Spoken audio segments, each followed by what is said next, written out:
आज्ञा पाई विष्णुक दूत जाई गरुड़ को कहले, प्रभु तुमको डाकुछंती।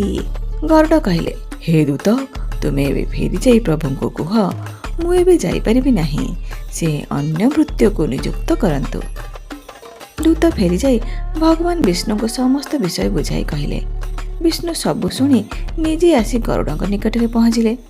भगवान विष्णु को देखि गरुड़ लज्जित होई कहले, हे प्रभु, मते क्षमा करंतु, आपणकर आदेश अमान्य करिदिबारु मु खूब लज्जित, किंतु प्रजांकर जदि किछि उपकार मु न करि पारिली तेबे राजा हेबा मोर वृथा।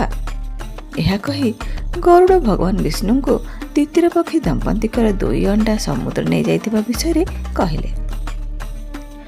भगवान विष्णु सबु शुणी कहले, गरुड़, एबे चाल आमे समुद्र पाखक जिबा, देखिबा तार क्षमता, अन्यर अंडा नहीं जिबा समुद्रर अपराध। भगवान विष्णु समुद्र कूल पहुंची कहले, हे समुद्र, तुमे तितिर पक्षी दंपतिकर अंडा 2टी फेराई दियो। समुद्र नीरव रहिला, किछि उत्तर देला नहीं।